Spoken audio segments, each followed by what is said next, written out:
মার্কিন যুক্তরাষ্ট্রে নিক্সন প্রশাসন ছিল সম্পূর্ণভাবেই বাংলাদেশের মুক্তিযুদ্ধ বিরোধী এবং পাকিস্তানের স্বৈরাচার সামরিক সরকারের বর্বর কর্মকাণ্ডের অন্ধ সমর্থক ও সহায়তাকারী। কিন্তু মার্কিন ডেমোক্রেট মেজরিটি কংগ্রেস ছিল মুক্তিযুদ্ধের প্রতি সহানুভূতিশীল। কংগ্রেসম্যান কর্নেলিয়াস গ্যালাঘের কংগ্রেসে প্রদত্ত তার বস্তুনিষ্ঠ রিপোর্টে ৩রা আগস্ট ১৯৭১ সাল বলেন, সন্ত্রাস সকল সময় মানুষকে দাবিয়ে রাখতে পারে না, তা কখনোই তাদের বিশ্বস্ততা ও সহানুভূতিকে জয় করে না। তা শুধু স্বৈরাচার যার অধীনস্থ তাদের করা হয়েছে তা বন্ধ করার জন্য এবং তাদের জীবন, তাদের সম্মান ও স্বাধীনতার জন্য সংকল্পকে জোরদার করে থাকে। সন্ত্রাস যতখানি পাশবিক হবে, প্রতিরোধ ততখানি দৃঢ় হবে। পূর্ব পাকিস্তানে আজ সে ধরনেরই যুদ্ধ বৃদ্ধি পাচ্ছে। আমাদের সামনে একটা নতুন ভিয়েতনাম ঘটতে যাচ্ছে। পাকিস্তান তার বর্তমান আকারে টিকতে পারবে না। তার কারণ আমরা পৃথিবীর বৃহত্তম গণতন্ত্র ভারতকে দূরে সরিয়ে দিচ্ছি। আমরা পূর্ব পাকিস্তানের ৭.৫ কোটি মানুষকে দূরে সরিয়ে দিচ্ছি। একটি বেপরোয়া সরকারের বর্বর কর্মকাণ্ডের সঙ্গে নিজেদের সংযুক্ত করে আমরা মানুষ হিসেবে আমাদের মানবতাবাদী, মুক্ত এবং মুক্তিপ্রিয় ভাবমূর্তিকে কলঙ্কিত করছি। ১৭ এপ্রিল বাংলাদেশ সরকারের মন্ত্রিসভার সদস্যদের শপথ গ্রহণ দিবসে প্রদত্ত ভাষণে আব্বু অর্থহীন কণ্ঠে বলেছিলেন, পাকিস্তান আজ মৃত এবং অসংখ্য আদম সন্তানের লাশের তলায় তার কবর রচিত হয়েছে। স্বাধীন বাংলাদেশ আজ বাস্তব সত্য। ৭.৫ কোটি বাঙালি অজেয় মনোবল ও সাহসের মাধ্যমে স্বাধীন বাংলাদেশে জন্ম দিয়েছে এবং প্রতিদিন হাজার হাজার বাঙালি সন্তান রক্ত দিয়ে এই নতুন রাষ্ট্রকে লালিত পালিত করছেন। দুনিয়ার কোন জাতি এই নতুন শক্তিকে ধ্বংস করতে পারবে না। আজ হোক কাল হোক, দুনিয়ার ছোট বড় প্রতিটি রাষ্ট্রকে গ্রহণ করতে হবে এই নতুন জাতিকে, স্থান দিতে হবে বিশ্ব রাষ্ট্রপুঞ্জে। আব্বু সেদিনের আত্মপ্রত্যয়ী ও স্বাধীনতার প্রশ্নে আপোষহীন বক্তব্যের জন্য সুস্পষ্ট আভাস দেখতে পাওয়া যায় কংগ্রেস গ্যালাঘের প্রদত্ত উপরোক্ত রিপোর্টে ৫ অনুচ্ছেদে। The war of East Pakistan's liberation and independence may already be too far gone for a settlement short of independence through the process of political conciliation and negotiation. সিনেটের শরণার্থী বিষয়ক সাব কমিটির সভাপতি সিনেটর এডওয়ার্ড কেনেডি ৭১ ২৬ আগস্ট যুক্তরাষ্ট্রের জাতীয় press ক্লাবে প্রদত্ত এক মর্মস্পর্শী ভাষণে অকাট্য তথ্য ও যুক্তির মাধ্যমে পাকিস্তানি হানাদার বাহিনীর বর্বরতার চিত্র তুলে ধরেন। তার এই আন্তরিক ভাষণে তিনি নিজে সরকারেরও কড়া সমালোচনা করেন, যেটি ৮ সেপ্টেম্বর ৭১ কংগ্রেসের রেকর্ডভুক্ত হয়। পাকিস্তানের সামরিক সরকারের নির্দেশে নিরস্ত্র ও নিরীহ বাঙালিদের উপর যে ভয়াবহ গণহত্যা শুরু হয়েছিল তার স্মৃতিকে সুপরিকল্পিতভাবে বাংলাদেশের তরুণ মানুষ থেকে মুছে ফেলার প্রয়াস নিয়েছে স্বাধীনতা বিরোধী গোষ্ঠী। বর্তমান বিশ্ব রাজনীতিতে অপ্রতিদ্বন্দ্বী পরাশক্তি, স্বৈরাচারী, সামরিক ও একনায়কবাদী সরকার, ধর্মীয় ও কর্পোরেট মৌলবাদী শক্তি সহায়তাকারী যুক্তরাষ্ট্র সরকারের উত্তরোত্তর বৃদ্ধি পাওয়া দম্ভপূর্ণ আচরণ, অমানবিক ও সাম্রাজ্যবাদী ভূমিকার প্রেক্ষিতে এই গণহত্যার দলিল রূপে কেনেডির সুদীর্ঘ বক্তব্যের কিছু অংশ এখানে প্রাসঙ্গিক। অনুবাদ লেখকের। আমি জাতীয় প্রেস ক্লাবের সদস্যদের কাছে কৃতজ্ঞ। আমার ১ সপ্তাহ ব্যাপী ভারতের শরণার্থী শিবির পরিদর্শনের অভিজ্ঞতা, যার দৃশ্যকে আধুনিক কালের সবচেয়ে মর্মান্তিক মানব দুর্দশার ঢেউ হিসেবে বর্ণনা করা যায়, সে সম্বন্ধে বলার সুযোগ দেওয়ার জন্য। ওয়াশিংটন পোস্টের ২৯ জুলাই ৭১ রিপোর্টে আন্তর্জাতিক ত্রাণ কমিটির প্রধান এনজিআর বিডল ডিউকের ভবিষ্যৎবাণী, যাতে তিনি ওই বছরের শেষ নাগাদ শরণার্থীদের সংখ্যা ১ কোটিতে পৌঁছবে বলে উল্লেখ করেন। এই পুরো দুঃখজনক ঘটনা পৃথিবী এখনও অনুধাবন করেনি। আমি আপনাদের বলতে পারি যে আপনারা নিজেরা সরাসরি ঘটনাটি না দেখা পর্যন্ত এই বিশালতাকে অনুধাবন করতে পারবেন না।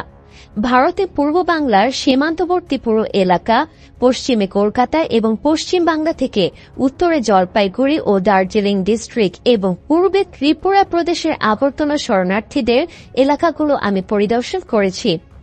আমি ক্যাম্পে জড়ো হওয়া অগণিত শরণার্থীদের কথা শুনেছি। এরা খোলা মাঠ, বা গণদালানের পেছনের অস্থায়ী আশ্রয়স্থলে বেঁচে থাকার সংগ্রাম করেছিল, অথবা মরিয়া হয়ে পালানোর জন্য দিনের পর দিন, এমনকি সপ্তাহের পর সপ্তাহ তারা পশ্চিমবঙ্গের রাস্তার পথে হাঁটছিল। তাদের চেহারা ও তাদের কাহিনী এক লজ্জাজনক লোকগাথার মধ্যে খোদিত, যার ফলে বিশ্বজোড়া মানুষের নৈতিক চেতনাবোধ আপ্লুত হওয়াই উচিত। আপনারা শিশুদের দেখতে পাবেন, তাদের ছোট্ট হাড়গোড়ের উপর তাদের চামড়া ঝুলে রয়েছে, তাদের মাথা তোলারও শক্তি নেই। এইসব শিশু আর কখনোই সুস্থ হবে না, এই ভাবনায় তাদের অভিভাবকদের চোখে আপনারা হতাশাগ্রস্ত দৃষ্টি দেখবেন। সবচেয়ে কঠিন হল মাত্র পূর্ব রাতেই মৃত্যুবরণ করা শিশুর লাশ অবলোকন করা। তদুপরি সীমান্তবর্তী বহু ভারতীয় নাগরিকের গ্রামও পাকিস্তানি সৈন্যবাহিনীর শেলের আক্রমণের মধ্যে পড়ে। ভারত সরকার যখন এই মানব দুর্দশার স্রোত তার সীমান্ত অতিক্রম করতে দেখল, সে তখন তার এলাকায় বেষ্টনী দিয়ে শরণার্থীদের প্রবেশ প্রত্যাখ্যান করতে পারত, কিন্তু ভারতের চিরস্থায়ী কৃতিত্ব চেয়ে সে করুণার পথ বেছে নিয়েছেন। শরণার্থীদের সাহায্য ও বন্দোবস্তের জন্য ভারত সরকারের বিরাট প্রচেষ্টা নিয়েছে, যা ইতিহাস লিপিবদ্ধ করবে এবং স্মরণ করবে। ৩৫ বছরের অভিজ্ঞতা সম্পন্ন এক ৫৫ বছর বয়সী বেসামরিক রেলওয়ে কর্মচারী এবং সে মুসলিম ভরদুপুরে তার রেলরোডের স্টেশনের উপর পাকিস্তানি সেনাদের অর্থহীন আক্রমণের কথা আমাকে জানার। সে বলল, আমি জানি না তারা কেন আমাকে গুলি করল। আমি কোনো রাজনৈতিক দলভুক্ত নই, আমি একজন রেলওয়ে ক্লার্ক মাত্র। আরও দুঃখজনক হল নির্দোষ ও অশিক্ষিত গ্রাম্য অধিবাসীদের অভিজ্ঞতার বর্ণনা। দুর্ভাগ্যক্রমে দক্ষিণ এশিয়ায় আমেরিকার বর্তমান চেহারা অতীতে দক্ষিণ পূর্ব এশিয়া থেকে তেমন ভিন্ন নয়। এই ভাবমূর্তিটি সেই আমেরিকার যে সামরিক নিষ্পেষণকে সমর্থন করে এবং সামরিক সন্ত্রাসে ইন্ধন যোগায়। এই ভাবমূর্তিটি সেই আমেরিকার যে স্বাচ্ছন্দ্যে স্বেচ্ছাচারী সরকারের সঙ্গে মিল স্থাপন করে। আমেরিকানদের জন্য এই বিশাল মানব দুর্দশার কারণ জানার এখনই সময়। পূর্ব বাংলার জন্য ইস্যু প্রথম হতেই ছিল আত্মনির্ধারণ এবং গণতান্ত্রিক নীতিমালা। পশ্চিম পাকিস্তানে বহু বছরের রাজনৈতিক ও অর্থনৈতিক আধিপত্য, দীর্ঘ সামরিক শাসন এবং নির্বাচনের অপূর্ণ প্রতীক্ষার পর শেষ পর্যন্ত গত ৭ ডিসেম্বর অবাধ নির্বাচন পূর্ব পাকিস্তানে অনুষ্ঠিত হয়। এই নির্বাচনে পূর্ব বাংলার আওয়ামী লীগ দল এবং তার নেতা শেখ মুজিবুর রহমান প্রায় ৮০% বেশি ভোট পেয়ে ব্যাপক সংখ্যাগরিষ্ঠতা লাভ করে। এভাবে জাতীয় পরিষদে আওয়ামী লীগ সংখ্যাগরিষ্ঠতা লাভ করে বেসামরিক গণতান্ত্রিক শাসন পদ্ধতিতে প্রত্যাবর্তন করার জন্য নতুন সংবিধানের খসড়া প্রণয়নের দায়িত্ব পায়। কিন্তু তারপর যা ঘটল তা বিলম্ব ও ধোঁকাবাজিরই নমুনা এবং সামরিক শাসনকে পুনরায় আহ্বান করা হল।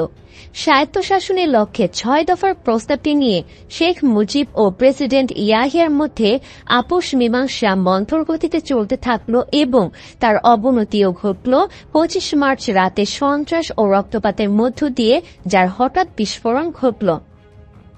পূর্ব বাংলার এই অবস্থায় আমেরিকানদের বিশেষ করে মর্মপীড়া হওয়া উচিত, কারণ আমাদের সামরিক যন্ত্রপাতি, আমাদের বন্দুক ও ট্যাঙ্ক এবং প্লেন যা এক যুগের বেশি সময় ধরে প্রেরণ করা হচ্ছে, তা নিদারুণ দুর্দশাকে লক্ষণীয়ভাবে বৃদ্ধি পেতে সহায়তা করেছে। আরও বেদনাদায়ক ব্যাপার হল যে আমাদের দেশের উচ্চতম স্থানে অধিষ্ঠিত কর্মকর্তাদের নির্দেশে সামরিক রসদগুলো চালান দেওয়া হচ্ছে বলে প্রতীয়মান হয়। আমেরিকার সামরিক রসদ নিয়ে পাকিস্তানের জাহাজ পশ্চিম পাকিস্তানের উদ্দেশ্যে অবিরত আমেরিকার বন্দর ত্যাগ করছে। এই ব্যাপারগুলো খুবই লজ্জাকর ও দুঃখজনক, কেননা এগুলোকে কলমের একটি সহজ খোঁজায় নিবৃত করা যেত। আপনারা হয়তো বলবেন যে এটি আমাদের কোনো বিষয় নয় যে এখানে জড়াতে হবে। বিশ্বের দারোগাগিরি আমরা বলতে পারি না, তা হয়তো সঠিক, কিন্তু শীতল সত্য হল যে আমরা পূর্ব বাংলায় ইতোমধ্যেই জড়িয়ে গিয়েছি। আমাদের অস্ত্র জড়িয়ে গিয়েছে, আমাদের অর্থ যা বিগত ২ দশক যাবৎ অর্থনৈতিক সাহায্য হিসেবে বিনিয়োগ করা হয়েছে, তাও বিজড়িত। প্রশ্ন এটি নয় যে আমরা জড়াবো কি না, বরং কিভাবে জড়াবে।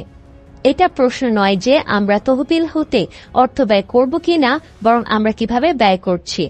আমরা কি আরও অস্ত্রের যোগান দিচ্ছি, নাকি জনহিতকর কর্মসূচি যা শান্তি এবং প্রচণ্ড বিপদগ্রস্ত এলাকার উপশম আনতে পারে তাতে বিনিয়োগ করছি। স্বাধীনতার জন্য পূর্ব বাংলার বাঙালিদের ব্যাকুল বাসনাকে লক্ষ্য করে সত্য ও সমবেদনার দীপ্তিতে উদ্ভাসিত এই অনন্য বক্তব্যটি এটি কেনেডি তিনি ছিলেন বাঙালির গর্ব বিশ্বকবি রবীন্দ্রনাথ ঠাকুরের গীতিকাব্য হতে উদ্ধৃত দিয়ে চিত্ত যেথা ভয় শূন্য উচ্চ যেথা শির জ্ঞান যেথা মুক্ত যেথা গৃহের প্রাচীর। জাতীয় প্রেস ক্লাবে প্রদত্ত কেনেডির এই ভাষণটি দীর্ঘ ৩৯ বছর পরও তার প্রাসঙ্গিকতা হারায়নি। তার বক্তব্যের একটি বিশেষ অনুচ্ছেদে আমার চোখ বারবারই ঠেকে গিয়েছে। কোন ব্যক্তির নাম না উল্লেখ করলেও বাংলাদেশের দুর্যোগে মার্কিন সরকারের করণীয় কি এ প্রসঙ্গে স্বাধীন বাংলাদেশ সরকারের প্রতিনিধি আওয়ামী লীগের এক কর্মকর্তার মন্তব্য তার মনে এতখানি রেখাপাত করে যে তিনি মন্তব্যটিকে তার বক্তব্যের মধ্যে তুলে ধরেন। কেনেডি বলেন, পূর্ব বাংলার নেতৃবৃন্দ যাদের সঙ্গে আমি আলাপ করেছি এবং যারা বর্তমান বাংলাদেশ সরকারের অঙ্গ তাদের কণ্ঠে পরিহাস ব্যক্ত হয়েছে। এই নেতৃবৃন্দ আমেরিকায় আসবেন না সাহায্য চাওয়ার জন্য।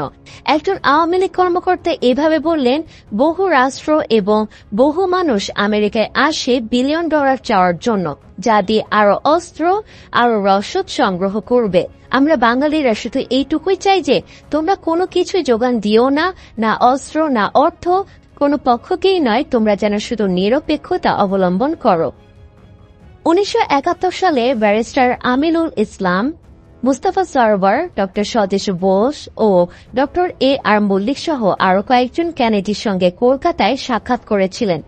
কেনেডির বক্তৃতায় উল্লেখিত উক্তিটি বাংলাদেশ সরকারের পক্ষ থেকে কে করেছিলেন জানার জন্য আমি যুক্তরাষ্ট্র থেকে ফোনে ব্যারিস্টার আমিনুল ইসলামের সঙ্গে কথা বলি।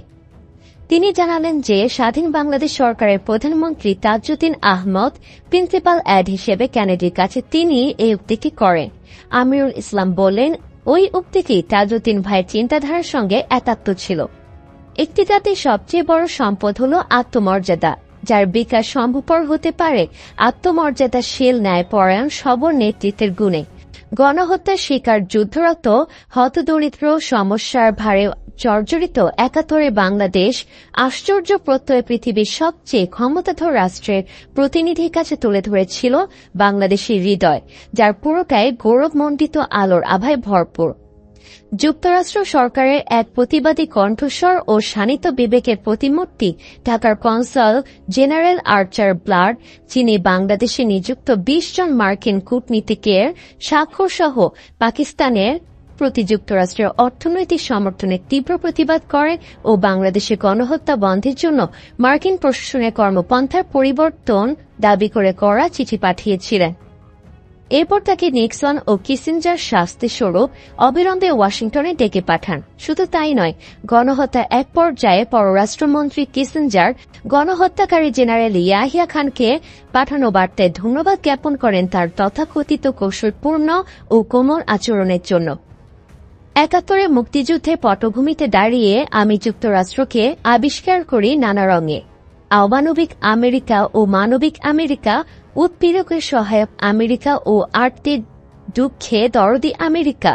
যুক্তরাষ্ট্রের পরস্পর বিরোধী আচরণের মধ্য দিয়ে যেন মানব প্রকৃতি সম্বন্ধেও ধারণা করে উঠতে শুরু করে। সাদা ও কালোর সরল বিভাজন অতিক্রম করে শুরু হয় বর্ণালী রং খোঁজার পালা। বাঙালির ন্যায়ভিত্তিক মুক্তি সংগ্রামের পক্ষে যুক্তরাষ্ট্রের অরাজনৈতিক সংগঠনগুলো অনন্য ভূমিকা রাখে। জগৎ বিখ্যাত সেতারবাদক পণ্ডিত রবিশঙ্করের অনুরোধের প্রতি সম্মান ও সমর্থন জানিয়ে বিটলস এর বিশ্বনন্দিত শিল্পী জর্জ হ্যারিসন বাংলাদেশের জন্য কনসার্টের আয়োজন করেন। ১৯৭১ সালের ১ আগস্ট নিউ ইয়র্কের ম্যাডিসন স্কয়ার গার্ডেনের জনসমুদ্রে দ্য কনসার্ট অব বাংলাদেশ নামের এই অভূতপূর্ব সঙ্গীত অনুষ্ঠানটি ছিল আমেরিকার ইতিহাসের সর্ববৃহৎ চ্যারিটি কনসার্ট। নামি দামি সেলিব্রিটি সমন্বয়ে অনুষ্ঠিত এই বিশাল কনসার্টটি ছিল পরবর্তীকালে ইথিওপিয়া, দক্ষিণ আফ্রিকা প্রভৃতি খ্যাতনামা চ্যারিটি কনসার্টগুলোর পথিকৃৎ। জর্জ হ্যারিসনের উপস্থাপনায় পণ্ডিত রবিশঙ্কর, ওস্তাদ আলী আকবর খান, Ustad Allah Rakha, Shrimati Kamala Chakraborty, Bob Dylan, Billy Preston, Leon Russell, Ringo Starr, Eric Clapton প্রমুখ নিবেদিত শিল্পী এই কনসার্টে যন্ত্র ও কণ্ঠসঙ্গীত পরিবেশন করে শ্রোতাদের বিমোহিত করেন।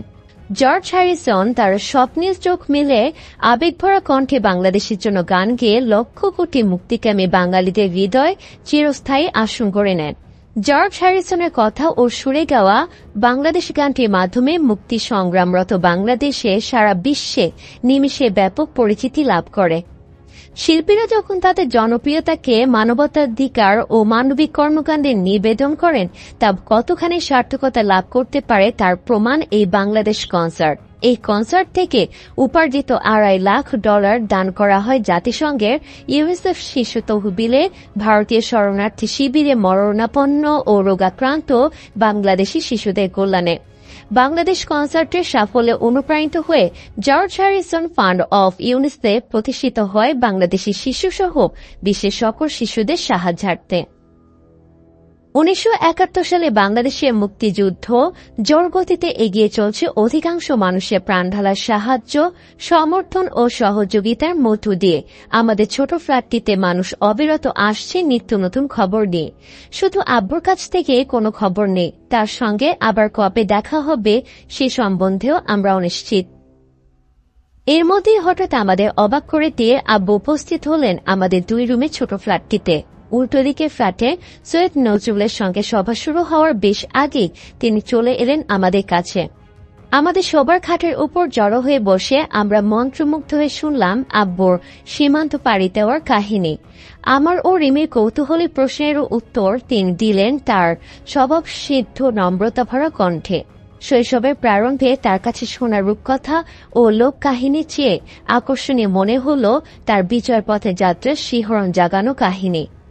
25 মার্চের রাতে আম্মা বাগানের ঝোপের আড়াল থেকে দেখেছিলেন যে আব্বুকে নিয়ে গাড়িটি আমাদের বাড়ির সামনের 7 মসজিদ সড়কের ডান দিকে জিগাতলার দিকে ছুটে যায় এবং কিছুক্ষণের মধ্যে আর একটা গাড়ি ঘুরে এসে আবার আমাদের বাড়ির সামনে দিয়ে বাঁ দিয়ে লালমাটিয়ার দিকে সাঁ করে মিলিয়ে যায়।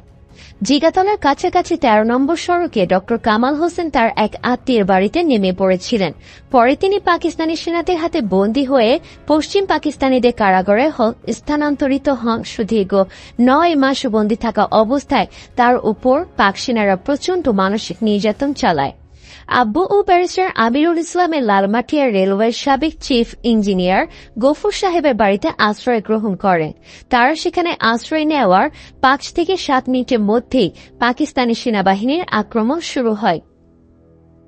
চারদিকে ব্রাশ ফায়ারের শব্দ এবং মানুষের মরণ আর্তনাদে কেঁপে কেঁপে ওঠে। মধ্যরাতের আকাশ ভরে যায় আগুন ও কালো ধোঁয়াতে। এই সময় আব্বু কেঁদে ফেলেন মুজিব কাকুর কথা ভেবে। তিনি বলেন এবার দস্যুরা 32 নম্বর বঙ্গবন্ধুর বাড়িতে হামলা করেছে। গফুর সাহেবের বাড়িতে যদি তল্লাশি শুরু হয় তখন আব্বু নিজেকে পরিচয় দেবেন গফুর সাহেবের ঠিকাদার মোহাম্মদ আলী হিসেবে। আমিরুল ইসলাম হবেন গফুর সাহেবের ভাতিজা, নাম রহমত আলী। এই তাৎক্ষণিক সিদ্ধান্তটি নিয়ে তারা প্রস্তুত হলেন বিপদের মোকাবেলায়। গফুর সাহেবের বাড়ির ছাদের উপরে নিজেদের আড়াল করে তারা দেখলেন তাণ্ডব লীলা। পরে তারা অন্য বাড়িতে আত্মগোপন করার প্রাক্কালে পাকিস্তানি সৈন্যের হাতে লালমাটিয়ার পানির ট্যাঙ্কের নিরাপত্তা প্রহরীকে প্রহারিত হতে দেখলেন। ট্যাঙ্কের পানি সরবরাহ করার জন্য এই প্রহার করা হয়। আব্বুদের আত্মগোপনের স্থানটি ছিল মোহাম্মদপুরের অবাঙালি বিহারে অধ্যুষিত এলাকার কাছে। তারা মুখে রুমাল বাঁধা ও মাথায় উর্দি পরা বিহারীদের পার্শ্ববর্তী বস্তিতে আগুন ধরিয়ে দিতে দেখলেন। আগুন থেকে রক্ষা পাওয়ার জন্য বস্তির নারী, পুরুষ ও শিশুরা তাদের ঝুপড়ি থেকে বেরিয়ে আসার সঙ্গে সঙ্গে তাদের উপর চলল পাকিস্তানি সেনাদের অবিরাম ব্রাশ ফায়ার। অসহায় ও নিরপরাধ মানুষের উপর পাকিস্তানি সেনাদের বর্বরতা প্রত্যক্ষ করে সেনাবাহিনীকে উদ্দেশ্য করে আব্বু সেদিন মন্তব্য করেছিলেন, এরা হারবে। 27 মার্চ সকালে কারফিউ তুলে নেওয়া হয় 1.5 ঘণ্টার জন্য। এই সময় আব্বু দ্রুত সিদ্ধান্ত নিলেন যে 7 মসজিদ রোড পার হয়ে রায়ের বাজারের পথ দিয়ে শহর ত্যাগ করবেন। লুঙ্গি, পাঞ্জাবি, মাথায় সাদা টুপি পরিহিত ও হাতে লোক দেখানো বাজারে থলির আড়ালে কোমরে গোজা, পিস্তল আড়াল করে আব্বু চলল গ্রামের উদ্দেশ্যে। গফুর সাহেবের বাসায় অতিকায় রাইফেলটিকে ফেলে যেতে হয়। তিনি সেটি প্লাস্টিক মুড়ে মাটিতে পুঁতে রাখেন। আমাদের বাড়ির কাছাকাছি এসে তার ভীষণ ইচ্ছা হচ্ছিল আম্মা সহ বাড়ির সকলের খবর নেওয়ার। তারা কি বেঁচে রয়েছেন না সেনাবাহিনীর হাতে মৃত্যুবরণ করেছেন। এই চিন্তাটি ব্যক্ত করার পর দুর্গম পথের সাথী আমিরুল ইসলাম প্রচণ্ড আপত্তি জানালেন। এই কাজটাই রয়েছে প্রচণ্ড ঝুঁকি। আব্বু সিদ্ধান্ত পাল্টালেন। এই মানবিক দুর্বলতাকে তিনি ছেড়ে ফেললেন 7.5 কোটি মানুষের মুক্তির স্বার্থে। বাংলার গ্রামে-গঞ্জে ও পথের প্রতি পাকে তারা পেলেন মানুষের প্রাণঢালা ভালোবাসা, আদর ও আপ্যায়ন। এরই মধ্যে বাবুবাজার পুলিশ ফাঁড়ির কনস্টেবল রুস্তমের সঙ্গে তাদের দৈবাৎ দেখা হয়ে যায়। ওই ফাঁড়িতে পাকিস্তানি সেনারা আক্রমণ চালিয়ে ঘুমন্ত পুলিশ কনস্টেবলদের গুলি করে হত্যা করেছে। সে কোনো মতে প্রাণ নিয়ে পালিয়েছে। রুস্তম আব্বুদের কাছে সে ঘটনা বর্ণনাও করে।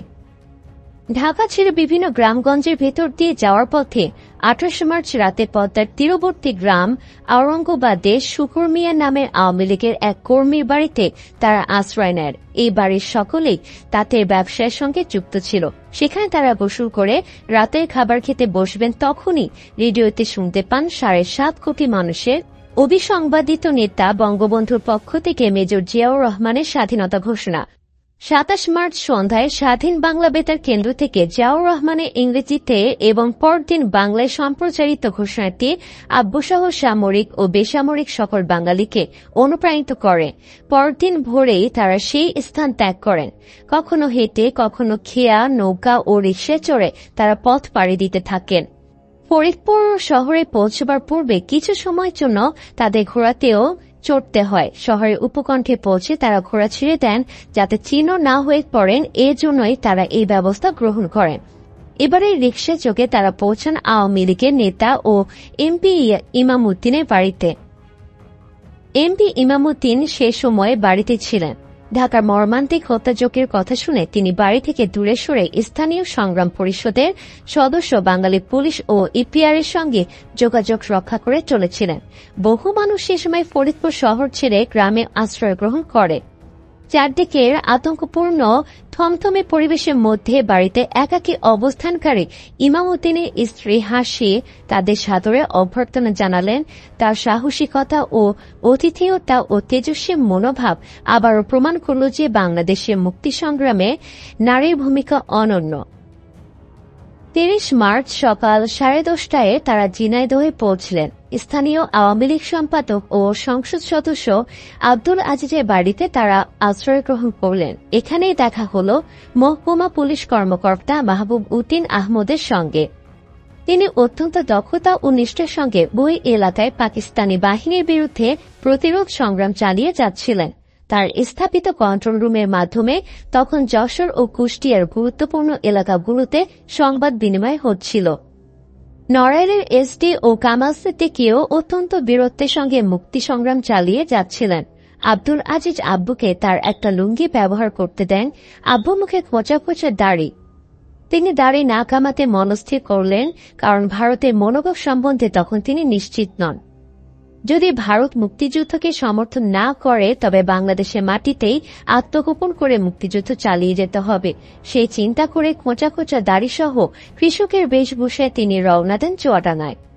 চুয়াডাঙ্গায় পৌঁছে দেখা হয় প্রাদেশিক পরিষদ সদস্য ডাক্তার আজহাবুল হক, জাতীয় পরিষদের সদস্য আফজালুর রশিদ বাজ প্রমুখের সঙ্গে। চুয়াডাঙ্গায় ইস্ট পাকিস্তান রাইফেলস ইপিআরের অসম সাহসী কমান্ডার মেজর আবু ওসমান চৌধুরীর নেতৃত্বে তখন প্রবল প্রতিরোধ গড়ে উঠেছে। মেহেরপুরের মহকুমা প্রশাসক তৌফিক এ ইলাহি চৌধুরীও সর্বতভাবে মুক্তিযোদ্ধাদের সহায়তা করছেন। সাধারণ মানুষেরা অকাতরে তাদের খাবার দাবার ভাগ করছে প্রতিরোধ যোদ্ধাদের সঙ্গে। যশোর ও কুষ্টিয়ায় প্রতিরোধ যোদ্ধাদের বিজয় ও পাকিস্তানি সেনাদের পলায়নে আপামর জনসাধারণের মধ্যে বিপুল উদ্দীপনার সঞ্চার ঘটেছে। এরই মধ্যে আব্বু ভেবে চলেছেন তার পরবর্তী পথের সন্ধান যেন একটু একটু করে উন্মোচিত হচ্ছে। উন্নত অস্ত্র শস্ত্রে সজ্জিত এই বিশাল পাকিস্তান সামরিক বাহিনীকে খণ্ডযুদ্ধে বিজয়ের মাধ্যমে সাময়িকভাবে প্রতিহত করা সম্ভব, কিন্তু তাদের সম্পূর্ণরূপে পরাজিত করার জন্য দরকার প্রয়োজনীয় অস্ত্র, পর্যাপ্ত রসদ ও উন্নত প্রশিক্ষণে। এই দুরূহ কাজটিকে বাস্তবায়নের পথ কি? প্রতিবেশী রাষ্ট্র ভারত কতখানি সহায়তা করবে? 25 মার্চে গণহত্যার কদিন আগে 40টি দেশের দূতাবাসের প্রতিনিধিরা আব্বুর সঙ্গে সাক্ষাৎ করেছিলেন। 7 মার্চের 2-1 পূর্বে মুজিব কাকুর নির্দেশে আব্বু ঢাকাস্থ ভারতীয় deputy high commissioner K C সেনগুপ্তের সঙ্গে সাক্ষাৎ করেছিলেন। উদ্দেশ্য ছিল পাকিস্তানের শাসকেরা যদি সত্যি পূর্ব বাংলায় ধ্বংসতাণ্ডব শুরু করে তবে সে অবস্থায় ভারত সরকার আক্রান্ত কর্মীদের রাজনৈতিক আশ্রয় প্রদান বা সম্ভাব্য প্রতিরোধ সংগ্রামে কোনো সাহায্য সহযোগিতা করবে কিনা জানতে চাওয়া। এ বিষয়ে দিল্লির মনোভাব জানতে সেনগুপ্ত দিল্লিতে যান। ভারতের সাধারণ নির্বাচনে ব্যস্ততার কারণে উচ্চ পর্যায় থেকে সংবাদ আনতে তার কিছুটা সময় লেগে যায়। ঢাকায় আব্বুর সঙ্গে সেনগুপ্তের সাক্ষাৎ হয় 17 মার্চ। ওই সাক্ষাতে সেনগুপ্ত সুস্পষ্ট উত্তর না দিলেও আশ্বাস দিয়েছিলেন ভারতের সহযোগিতার। লেখক মইদুল হাসান এ সম্বন্ধে উল্লেখ করেন, এই বৈঠকে স্থির হয় তাজউদ্দিন শেখ মুজিবের সঙ্গে পরামর্শের পর সেনগুপ্তর সঙ্গে আবার মিলিত হবেন এবং সম্ভবত তখন তাজউদ্দিন সর্বশেষ পরিস্থিতির আলোকে প্রয়োজনীয় সাহায্য সহযোগিতার প্রকার ও ধরন সম্পর্কে নির্দিষ্ট আলোচনা চালাতে সক্ষম হবেন। 24 মার্চে এই বৈঠকের কথা ছিল, কিন্তু শেখ মুজিব এ বিষয়ে কোনো আলোকপাত করতে না পারায় এবং নির্ধারিত সময় তাজউদ্দিনকে অসহযোগ আন্দোলন সংক্রান্ত নির্দেশনাবলী সংশোধনের মুসাবিদায় ব্যস্ত রাখায় সেনগুপ্তের সঙ্গে বৈঠক অনুষ্ঠিত হতে পারেনি। 23 মার্চ বেলা প্রায় 3টা। সীমান্তের উদ্দেশ্যে চলতে চলতে আব্বু মাথায় জড়ো হচ্ছিল অজস্র চিন্তা। বাংলাদেশের মুক্তিযুদ্ধে সহায়তা প্রসঙ্গে ভারতের সঙ্গে যোগাযোগ স্থাপনের জন্য স্বাধীন বাংলাদেশ সরকারের প্রতিনিধি হিসেবে তৌফিক-এ-ইলাহী চৌধুরী ও মাহবুব উদ্দিন আহমেদকে উপরে পাঠানোই যুক্তিযুক্ত মনে হল।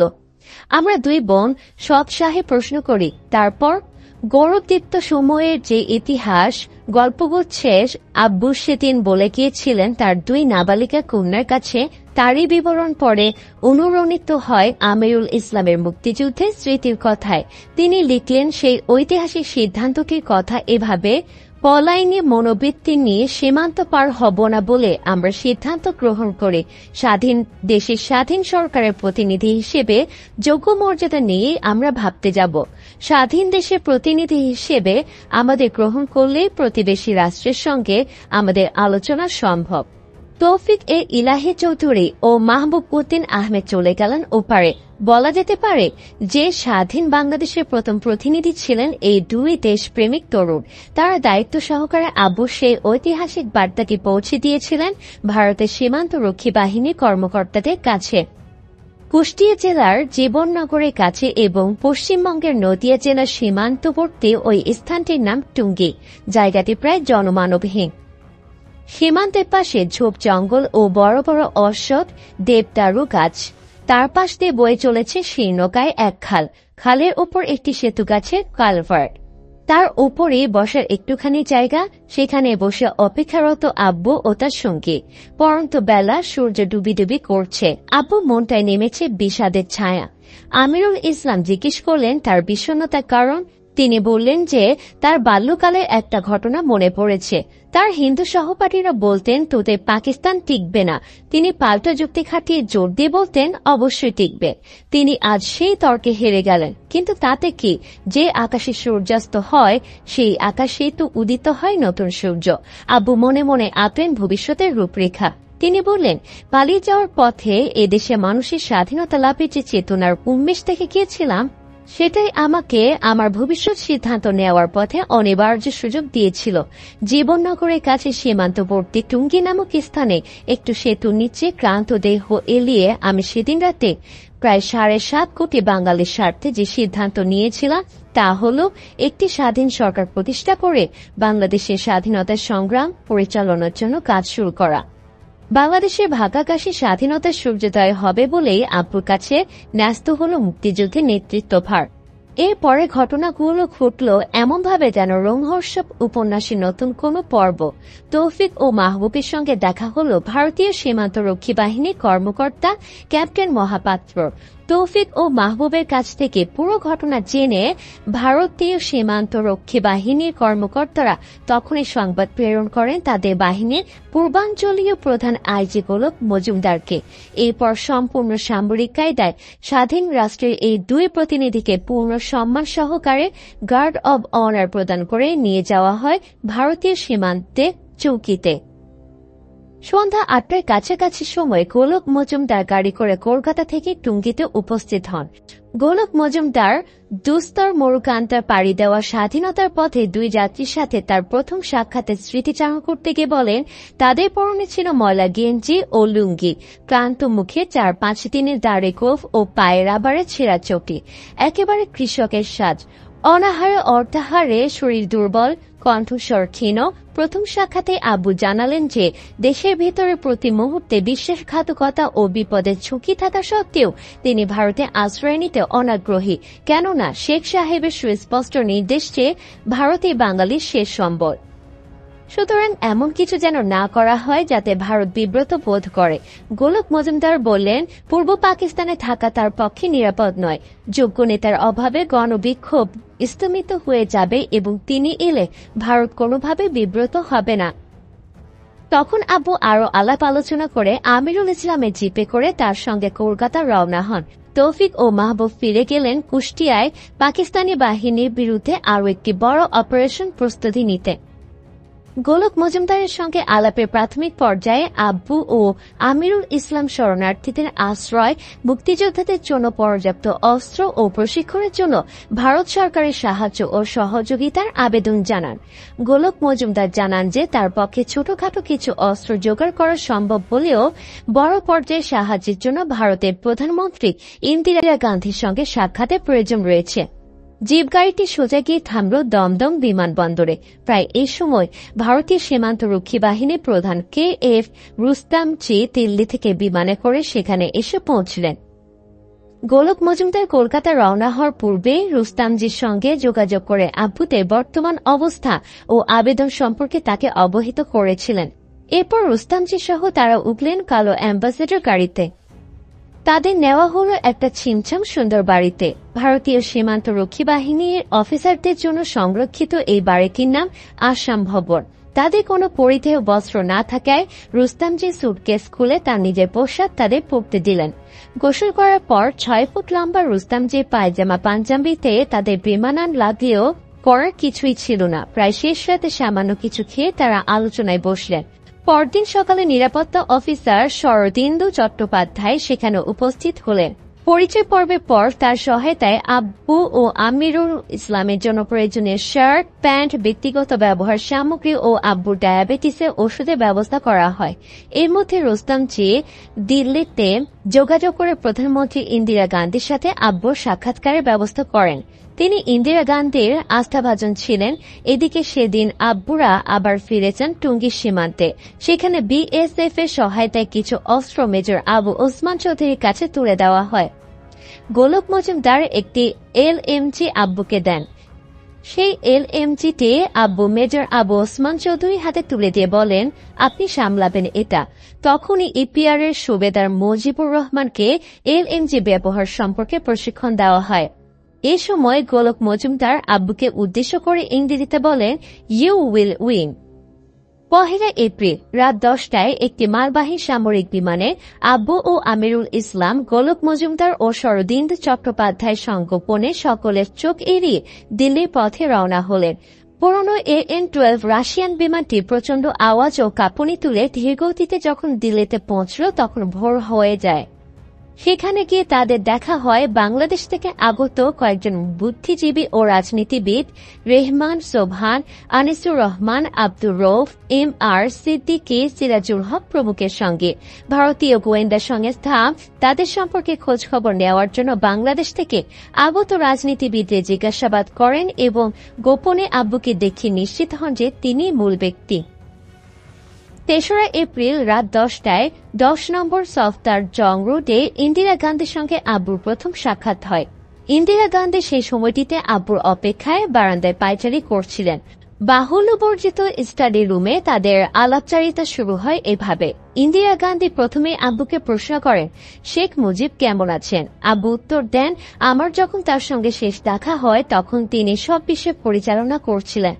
তার যে পরিকল্পনা ছিল সে মতোই আমাদের কাজ চলছে এবং হাই কমান্ড হিসেবে আমরা কাজ চালিয়ে যাচ্ছি। যার যেটা দায়িত্ব সেভাবে কাজ করছি এবং আমি আমার দায়িত্ব হিসেবে এখানে এসেছি। আব্বু এই আলোচনায় পরিষ্কারভাবে ইন্দিরা গান্ধীকে বললেন, এটা আমাদের যুদ্ধ। আমরা চাই ভারত এতে জড়াবে না। আমরা চাই না ভারত তার সৈন্য দিয়ে অস্ত্র দিয়ে আমাদের স্বাধীন করে দিক। এই স্বাধীনতার লড়াই আমাদের নিজেদের এবং আমরা এটা নিজেরাই করতে চাই। এই ক্ষেত্রে আমাদের যা দরকার হবে তা হচ্ছে আমাদের মুক্তিবাহিনী গড়ে তোলার জন্য আপনার দেশে আশ্রয়, ট্রেনিং এর সব রকম সুবিধা এবং সে ব্যাপারে আপনাদের সাহায্য সহযোগিতা ও অস্ত্র সরবরাহ। এসব আমাদের জরুরি প্রয়োজন হবে। আর আমরা যেরকম পরিস্থিতি দেশে দেখে এসেছি তাতে মনে হয় যে 2-1 সপ্তাহের মধ্যে প্রচুর শরণার্থী এদেশে ঠাঁই নেবে। তাদের আশ্রয় এবং আহারের ব্যবস্থা ভারত সরকারকে করতে হবে। বহির্বিশ্বে আমাদের স্বাধীনতার কথা প্রচারের জন্য ব্যবস্থা করতে হবে। কূটনৈতিক ক্ষেত্রে বিশেষ অবদান রাখবেন, এটা আমরা আশা করি। ইন্দিরা গান্ধীর সঙ্গে আলোচনায় বাংলাদেশের মুক্তিযুদ্ধের আন্তর্জাতিকীকরণ যাতে না ঘটে সে বিষয়ে আব্বু জোর দেন। নতুন রাষ্ট্রের পররাষ্ট্রনীতিমালাও ব্যাখ্যা করেন সাবলীলভাবে। তিনি জানান, আমাদের পররাষ্ট্রনীতি হবে জেট নিরপেক্ষ, সকলের প্রতি বন্ধুত্ব, কারো প্রতি শত্রুতা নয়। বাংলার মানুষের সংগ্রাম মানবতার পক্ষে ও হিংস্র ফ্যাসিবাদের বিরুদ্ধে। সকল গণতন্ত্রকামী মানুষ ও সরকারের সহায়তা আমরা চাই। আব্বু ইন্দিরা গান্ধীর সঙ্গে কথা বলেছিলেন একটি স্বাধীন রাষ্ট্রের ধীশক্তি ও আত্মমর্যাদা সম্পন্ন এবং বিশ্ব রাজনীতি সম্পর্কে ওয়াকিবহাল রাষ্ট্রনায়কের মতোই। এ কারণে আব্বু ও ইন্দিরা গান্ধীর মধ্যে প্রশাসনের মধ্যে শ্রদ্ধা ও হৃদ্যতাপূর্ণ সম্পর্ক গড়ে ওঠে। ভারত সরকার সর্বাত্মকভাবে বাংলাদেশের মুক্তিযুদ্ধকে সাহায্য ও সমর্থনের প্রতিশ্রুতি প্রদান করে। দ্বিতীয় দফা বৈঠকে ইন্দিরা গান্ধী আব্বুকে জানান, মুজিব কাকুর গ্রেফতার হওয়ার সংবাদ যা পাকিস্তান সরকার তখনও প্রচার করেনি। এই সংবাদ পেয়ে আব্বু বঙ্গবন্ধুর জীবনের নিরাপত্তা রক্ষার জন্য যা কিছু করণীয় তা করতে শ্রীমতী গান্ধীকে অনুরোধ জানান। ইন্দিরা গান্ধী আশ্বাস দেন তিনি সর্বাত্মকভাবে চেষ্টা করবেন। ইন্দিরা গান্ধীর সঙ্গে সাফল্যজনক সাক্ষাতের আলোকে ভারতসহ বহির্বিশ্বের সঙ্গে সম্পর্ক গড়ে তোলার এবং মুক্তিযুদ্ধকে জাতীয় কাঠামোর অন্তর্ভুক্ত করে তাকে পরিচালনার জন্য অবিলম্বে সরকারের গঠনের জন্য প্রয়োজনীয়তা দেখা দেয়। এই চিন্তাটি কুষ্টিয়ার সীমান্তে অপেক্ষারত আব্বুর মাথায় প্রথমেই উদয় হয়েছিল। এখন প্রয়োজন যথাশীঘ্র তা বাস্তবে রূপ দেওয়া। সরকার গঠনের লক্ষ্যে আব্বু ও আমিরুল ইসলাম আলোচনা করেন M.R. সিদ্দিকী, আব্দুর রউফ প্রমুখের সঙ্গে। ময়মনসিংহ জেলা আওয়ামী লীগের সভাপতি ভাষা সৈনিক রফিক উদ্দিন ভূঁইয়া সহ আরও অনেকে চিঠির মাধ্যমে সরকার গঠনের পক্ষে ঐকমত্য প্রকাশ করলেন। তারা লিখলেন যেন অবিলম্বে সরকার গঠন করা হয় এবং তাজউদ্দিন আহমদ যেন সেই সরকারের প্রধানমন্ত্রীর দায়িত্ব গ্রহণ করেন। আলাপ আলোচনার পর সিদ্ধান্ত নেওয়া হল অসহযোগ আন্দোলনের সময় বঙ্গবন্ধু ও তার সহকর্মীর শীর্ষস্থানীয় 5 জন নেতা সহ যে হাইকমান্ড গঠন করা হয়েছিল এবং যারা ছায়া হয়ে সরকারের কাজ করছিলেন তাদের নিয়ে প্রথম বাংলাদেশ সরকার গঠন করা হবে। হাইকমান্ড নিয়ে সরকার গঠনের সিদ্ধান্ত নেওয়ার পর প্রথম কাজ হয় ভারতপ্রাপ্ত রাষ্ট্রপতি সৈয়দ নজরুল ইসলাম সহ মন্ত্রিসভার বাকি সদস্যদের খুঁজে বের করা। দিল্লি থেকে কলকাতায় পৌঁছে দেখা হয় মন্ত্রিসভার সদস্য এম মনসুর আলী ও আবু হেনা কামরুজ্জামানের সঙ্গে।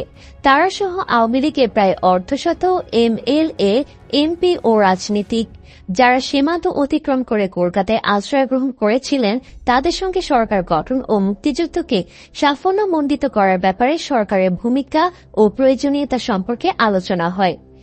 এম মনসুর আলী ও আবু হেনা কামরুজ্জামান স্বাধীন বাংলাদেশ সরকারের সঙ্গে একাত্মতা প্রকাশ করেন। সরকার গঠনের ব্যাপারে আব্বুর বক্তব্যকেই সকলে মেনে নেন। বাংলাদেশ সরকারের প্রধানমন্ত্রীর প্রথম ভাষণটির খসড়া আব্বু, রেহমান সোবহান ও আমিরুল ইসলাম মিলে তৈরি করেছিলেন। দিল্লিতে রেকর্ড করা আব্বুর বক্তৃতাটি শিলিগুড়ির কোনো এক জঙ্গলে গোপন বেতার কেন্দ্র থেকে প্রচারিত হয় 10 এপ্রিল বাংলাদেশ সময় রাত 10টায়।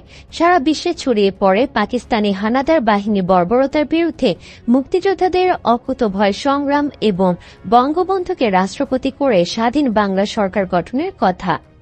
সীমান্ত এলাকায় তারা যাতে সহজে যাতায়াত করতে পারেন সেজন্য ইন্দিরা গান্ধী তাদের একটি ছোট ডাকোটা প্লেনের ব্যবস্থা করে দিয়েছিলেন। সেই প্লেনে করে 11 এপ্রিল সকালে ময়মনসিংহের টুরা পাহাড়ের কাছে আব্বু এম মনসুর আলী ও আমিরুল ইসলাম অবতরণ করলে সৈয়দ নজরুল ইসলামের সন্ধানে বিএসএফ এর সহায়তায় তারা সৈয়দ নজরুল ইসলাম ও আব্দুল মান্নানের খোঁজ পেলেন। আব্বু ও সৈয়দ নজরুল ইসলাম একান্তে আলাপ করলেন। আব্বু তাকে জানালেন ইন্দিরা গান্ধীর সঙ্গে সাক্ষাৎ, স্বাধীন বাংলাদেশ সরকার গঠন সহ সব ঘটনা। সব শুনে সৈয়দ নজরুল ইসলাম ডাকোটা প্লেনটি এবার উড়াল দিল আগরতলার পথে। সেখানে পৌঁছে খুঁজে পেলেন মন্ত্রিসভার অপর সদস্য খন্দকার মোশতাক আহমদকে। ইতোমধ্যে কর্নেল ওসমানী সহ অনেক রাজনীতিবিদই সেখানে পৌঁছেছেন। আব্বু আলাপ করলেন কর্নেল ওসমানীর সঙ্গেও। প্রথাগত যুদ্ধের বিপরীতে জনযুদ্ধকে গেরিলা যুদ্ধের মধ্যে সংগঠিত করার আহ্বান জানিয়ে তার উপর প্রধান সেনাপতির দায়িত্ব অর্পণ করা হল। সেক্টর কমান্ডারদের নাম আব্বু 10 এপ্রিলের ভাষণে উল্লেখ করেছিলেন। সরকার গঠনের আনুষ্ঠানিকতা সম্পন্ন হল 17 এপ্রিল মেহেরপুর জেলার বৈদ্যনাথতলার আম্রকাননে মন্ত্রিসভার শপথ গ্রহণ ও স্বাধীনতার ঘোষণাপত্র পাঠের মধ্য দিয়ে। বাংলাদেশের মাটিতেই হবে শপথ গ্রহণ, এই ছিল আব্বুর সিদ্ধান্ত। এইভাবে সার্বভৌম গণপ্রজাতন্ত্রী বাংলাদেশ সরকারের কাঁধে ন্যস্ত হল মুক্তি সংগ্রাম পরিচালনার গুরুদায়িত্ব। স্বাধীন বাংলাদেশের পতাকা উড়ল মুক্ত আকাশে। আব্বু বললেন, পলাশে এক আম্রকাননে বাংলা ও ভারতের স্বাধীনতার সূর্যাস্ত হয় ইংরেজদের হাতে, অপর এক আম্রকাননে উদিত হল বাংলাদেশের স্বাধীনতার সূর্য। আব্বুর গল্প বলা শেষ হল, তিনি চলে গেলেন উল্টো দিকে ফ্ল্যাটে। সৈয়দ নজরুল ইসলামের সঙ্গে সভা শুরু করলেন ঘড়ির কাঁটা ধরে। স্বাধীনতা যুদ্ধের গৌরবোজ্জ্বল অনন্য ঘটনাবলীর প্রদীপরাশি গল্পের মধ্য দিয়ে তিনি প্রজ্বলিত করেছিলেন আমাদের কচিমোড়। তার বলাই ছিল আশা ও নিশ্চিত বিজয়ের অনুরণন। তার গল্পে অনুচালিত ছিল স্বাধীনতা বিরোধী ভয়াবহ ষড়যন্ত্র এবং ক্ষমতা লিপ্স স্বার্থান্বেষীদের অন্তর্কলহ ও কুটিলতার বিরুদ্ধে তার অবিশ্রান্ত সংগ্রামের কথা। আপসহীন চূড়ান্ত স্বাধীনতার স্বপ্নকে বাস্তবায়িত করার জন্য তাকে পাড়ি দিতে হয়েছিল বহু চড়াই উতরাই। খন্দকার মোশতাক আহমেদ বাংলাদেশের পররাষ্ট্র মন্ত্রণালয়কে কৌশলে ব্যবহার করতে চেয়েছিলেন পাকিস্তান ও মার্কিন সরকারের স্বার্থ রক্ষার কাজে। পররাষ্ট্রমন্ত্রীর পদটির প্রতি তার বিশেষ আগ্রহের কারণ এই কার্যকলাপ থেকে অনুমান করা যায়। মুক্তি সংগ্রামকে ধ্বংস করে কনফেডারেশনের গঠনের মাধ্যমে বাংলাদেশকে পুনরায় পাকিস্তানের উপনিবেশে পরিণত করার জন্য তিনি সুচতুর চাল চালেন। মুক্তিযুদ্ধকে দ্বিধা বিভক্ত করার জন্য তিনি একটি ভাবাবেগপূর্ণ প্রশ্ন উত্থাপন করেন, স্বাধীনতা চাও না মুজিবকে চাও? যদি স্বাধীনতা পেতে হয় তাহলে মুজিবকে পাবে না এবং মুজিবকে পেতে হলে স্বাধীনতা সংগ্রামকে বিসর্জন দিতে হবে। এই ছিল পৃষ্ঠপোষক মার্কিন সরকারের তরফ থেকে পেশ করা তার যুক্তি। এর জবাবে আবু বলেছিলেন, স্বাধীনতাও চাই, মুজিবকেও চাই। স্বাধীনতা এড়েই মুজিবকে পেতে পারি। মার্কিন প্রশাসনের সঙ্গে মোশতাকের গোপন আদান প্রদান সম্পর্কে আব্বু অবহিত হওয়ার পর ষড়যন্ত্রের দোসর পররাষ্ট্র সচিব মাহবুব আলম চাষী সহ মোশতাককে নিষ্ক্রিয় করে দেওয়া হয়। সাংবাদিক লরেন্স লিভ সুলজ তার বাংলাদেশ দ্য আনফিনিশড রেভলিউশন গ্রন্থে উল্লেখ করেছেন, The U.S. contacts were highly sensitive because they bypassed the dominant leadership of the provisional government in person of the Prime Minister Tajuddin Ahmad. Tajuddin, like nearly the entire rank and file of the Bangladesh movement, was irrevocably committed to full independence of the country after the massacre of 25th March and would breach no compromise on this issue. Therefore, absolute discretion and secrecy was the key to splitting the Bengali leadership and supporting that faction, which would compromise with Pakistan and not demand full independence. Some sources have suggested that the moment chosen was to be October 1971, when Mushtaq, as foreign minister, was expected to arrive in New York to present the Bangladesh case before the UN General Assembly. Had he suddenly in New York, unilaterally and without warning, announced a compromise solution short of independence, a position that constituted a sellout and betrayal in the view of Tajuddin and the rest of the leadership, Mushtaq might at that stage have pulled off a full coup against the rest of Awami leadership back in Calcutta. and the history of Bangladesh might have been very different. Lawrence লিটসুজ মার্কিন প্রশাসনের সঙ্গে মোশতাকের গোপন যোগসাজশের কথা এবং কোনো পূর্বাভাস ছাড়াই জাতিসংঘে যোগদান করে স্বাধীনতার বিপক্ষে পাকিস্তানের সঙ্গে সমঝোতা ঘোষণার গোপন চক্রান্ত এবং তার ওই বিশ্বাসঘাতকতাপূর্ণ কার্যকলাপের বিপরীতে আব্বুর নেতৃত্বে প্রায় সকল বাঙালি পূর্ণ স্বাধীনতার পক্ষে আপোষহীন মনোভাবের কথা উল্লেখ করেছিলেন। আব্বুর ওই আপোষহীন মনোভাবেরই বাস্তব রূপ দেখতে পায় যখন মার্কিন প্রশাসনের সহায়তায় পাকিস্তানের সঙ্গে কনফেডারেশন গঠনের লক্ষ্যে মোশতাকের জাতিসংঘে যোগদানের পরিকল্পনা বানচাল হয়ে যায় আব্বুর ত্বরিত ও দৃঢ় পদক্ষেপের ফলে। মোশতাকের পরিবর্তে বিচারপতি আবু সাইদ চৌধুরীর নেতৃত্বে বাংলাদেশের ৮ সদস্যের প্রতিনিধি দলটি নিউ ইয়র্কে জাতিসংঘের সাধারণ অধিবেশনে যোগদানের উদ্দেশ্যে যাত্রা শুরু করে। স্বাধীনতার পর অব্যাহতিপ্রাপ্ত মাহবুব আলম চাষী বদলে ২১ ডিসেম্বর আবুল ফতেহ পররাষ্ট্র সচিবের দায়িত্ব গ্রহণ করেন এবং মোশতাককেও ছাড়তে হয় পররাষ্ট্রমন্ত্রীর পদটি। এর প্রতিশোধ মোশতাক পরবর্তী সময়ে নিয়েছিল বড় নির্মমভাবে। মোশতাকের ষড়যন্ত্র ধরা পড়ার পর গোপনীয়তা ও নিরাপত্তার স্বার্থে দেশরক্ষা মন্ত্রী হিসেবে অধিকাংশ সামরিক সিদ্ধান্ত আব্বু একক দায়িত্বে গ্রহণ করেন। মোশতাকের ষড়যন্ত্র ও বিশ্বাসঘাতকতার ঘটনাটি স্বাধীনতা যুদ্ধের নাজুক পরিস্থিতিতে যাতে বিভাজন ও সংশয়ের কারণ না হয়ে দাঁড়ায় সেজন্য বিষয়টিকে সতর্কতার সঙ্গে গোপন রাখা হয়। একদিকে আব্বুকে যেমন প্রতিহত করতে হয়েছিল আন্তর্জাতিক চক্রান্ত, তেমনি যুব নেতাদের অনাস্থা ও ষড়যন্ত্র এবং আওয়ামী লীগের একাংশের অন্তকলহ ও কন্দল। বঙ্গবন্ধুর ভাগ্নে শেখ ফজলুল হক মনির নেতৃত্বে যুবনেতারা স্বাধীন বাংলাদেশ তথা মুজিবনগর সরকারের প্রতি অনাস্থা প্রদর্শন করে। তারা বিপ্লবী কাউন্সিল গঠনের পক্ষে জোর দেয়। আব্বু বিষয়টি নিয়ে বিভিন্ন জনের মতামত গ্রহণ করেন, এমনকি যোদ্ধাদেরও মতামত নেন। আলোচনার মাধ্যমে কোন্দলকারী ও অনাস্থা প্রদর্শনকারী দলটি ব্যতীত অধিকাংশ সকলের কাছেই বিষয়টি স্পষ্ট হয়ে ওঠে যে আইনগত সরকার প্রতিষ্ঠা ব্যতীত ভারত সরকারের কাছ থেকে অস্ত্র গ্রহণকারী মুক্তিযোদ্ধারা পরিচিত হবে সন্ত্রাসী ও বিচ্ছিন্নতাবাদী হিসেবে। সংকীর্ণ ব্যক্তিগত স্বার্থে বিভিন্ন বিপ্লবী কাউন্সিল গড়ে ওঠাও অস্বাভাবিক কিছু নয়, যা স্বাধীনতা যুদ্ধকে করবে শতদা বিভক্ত। গণতান্ত্রিকভাবে নির্বাচিত জনপ্রতিনিধিদের নিয়ে গঠিত আইনগত সরকারের পক্ষেই সম্ভব স্বাধীনতার পক্ষে সমর্থনকারী সকলকেই দল মত নির্বিশেষে এক কাতারভুক্ত করে পূর্ণ স্বাধীনতার পথে পরিচালনা করা এবং স্বীকৃতি ও সমর্থনের জন্য বিদেশি রাষ্ট্রগুলোর সঙ্গে কূটনৈতিক তৎপরতা চালিয়ে যাওয়া। সরকার গঠনের পক্ষে উত্থাপিত যুক্তি বলে যখন বিপ্লবী কাউন্সিল গঠনের প্রস্তাবটি ভেস্তে যায় তখন বিএসএফ এর প্রতিষ্ঠাতা ও মহাপরিচালক রুস্তামজির প্রবল বিরোধিতা সত্ত্বেও ভারতীয় গোয়েন্দা সংস্থা র এর সহায়তায় শেখ মনির নেতৃত্বে গঠিত হয় মুজিব বাহিনী। মেজর জেনারেল সুজান সিং উবান নিয়োজিত হন মোটা ভাতা ও সুবিধাপ্রাপ্ত মুজিব বাহিনীকে প্রশিক্ষণ দেওয়ার দায়িত্বে। অন্যদিকে অপর্যাপ্ত অন্ন, বস্ত্র, বাসস্থান ও ভাতা সংকটের মধ্য দিয়ে নিয়মিত ও অনিয়মিত বাহিনীর সমন্বয়ে গঠিত বৃহত্তম মুক্তিবাহিনীর যোদ্ধারা দেশ মুক্তি সংগ্রামে লিপ্ত হন। মুজিব বাহিনীর নেতৃবৃন্দ ভারতীয় প্রশাসনকে বোঝানোর চেষ্টা করে যে তারা সরাসরি বঙ্গবন্ধুর তরফ থেকে বিশেষ ক্ষমতাপ্রাপ্ত এবং একমাত্র তাদেরই অধিকার রয়েছে মুক্তিযুদ্ধকে পরিচালনা করার। এক বাক্সে সকল ডিম না রাখার পক্ষপাতী ভারত সরকারও মুজিব বাহিনী গঠনের সিদ্ধান্ত স্বাধীন বাংলাদেশ সরকারের কাছ থেকে গোপন রাখে। ব্যাপারটি বেশি দিন গোপন থাকে না। অগাস্টে আব্বু যখন দিল্লি সফর করেন সেখানে তিনি র এর সাহায্য পুষ্ট মুজিব বাহিনীর ক্রমবর্ধমান উচ্ছৃঙ্খল কার্যকলাপ ও সরকার বিরোধী ভূমিকা সম্পর্কে গভীর উদ্বেগ প্রকাশ করেন এবং এই স্বাধীনতা যুদ্ধকে বিভক্তকারী মারাত্মক সমস্যা সমাধানের জন্য PN হাদসার এবং র প্রধান রামনাথ কাওয়ের সাহায্য চান। কিন্তু দুজনেই নীরব থাকেন। তাদের এই নীরবতায় আব্বু মনোবল না হারিয়ে দ্বিগুণ উদ্যমে মুক্তিযুদ্ধকে জাতীয় মুক্তি সংগ্রাম হিসেবে বিশ্বের দরবারে উপস্থাপন এবং সোভিয়েত ইউনিয়ন সহ সহানুভূতিশীল রাষ্ট্রগুলোর সমর্থন আদায়ের জন্য আপ্রাণ প্রয়াস চালান।